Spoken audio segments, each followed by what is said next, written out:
Ce livre est en fait le partage d'expériences. C'est pourquoi il est écrit à trois. Nous avons vraiment souhaité vivre jusqu'au bout du concept même, ce partage d'expériences, et nous souhaitons y inviter le lecteur. Alors ce lecteur peut être un professionnel des ressources humaines, un coach professionnel qui a déjà une expérience ou un coach qui vient d'être certifié ou qui est en plein apprentissage, avec l'idée que c'est peut-être le meilleur moyen d'un apprentissage essentiel dans les métiers de l'accompagnement et du coaching en particulier, qui est d'être capable d'un retour sur soi professionnel, qui est d'être capable d'une véritable réflexion sur sa pratique. Conversation réfléchie, hein, c'est le titre de ce livre.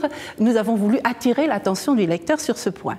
Un lecteur auquel nous avons aussi voulu donner une liberté absolue et de rentrer dans le chapitre qui lui plaît, simplement parce que ce récit-là, dans ce contexte-là, résonne pour lui. Donc, grande liberté au lecteur, comme en coaching, grande liberté au client, le cadre étant bien tenu.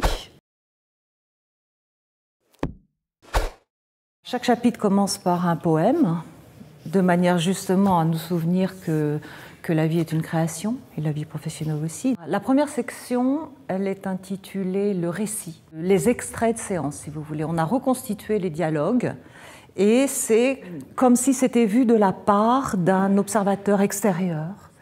Deuxième partie du chapitre, les repères et les questions qui se posent dans le chapitre considéré, si vous voulez, dans la conversation de coaching qui a été considérée.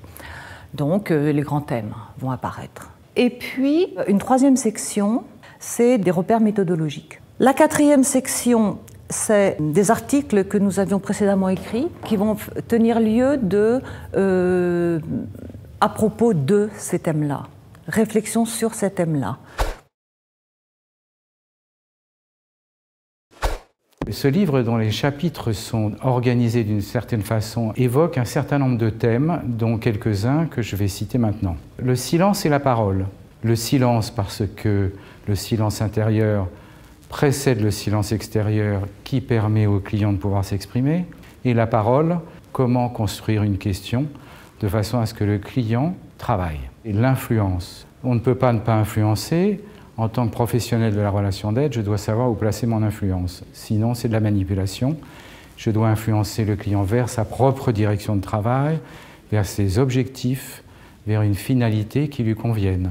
Ce qui est de l'ordre des limites, des frontières, les limites entre le coaching et les autres métiers de la relation d'aide, frontières entre la vie privée et la vie professionnelle, entre le client et l'entreprise, et la frontière entre moi, ce que je souhaite et ce que souhaite la société pour moi. Ce qui est de l'ordre du maintien ou de la posture, je dois maintenir ma posture dans une éthique professionnelle.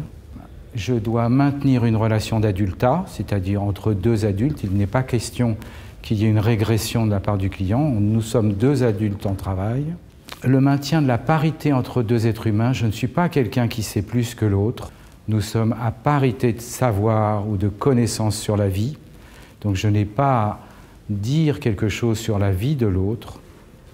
Et le maintien du cadre qui va permettre que ces séances restent bien des séances professionnelles avec un objectif que je maintiens.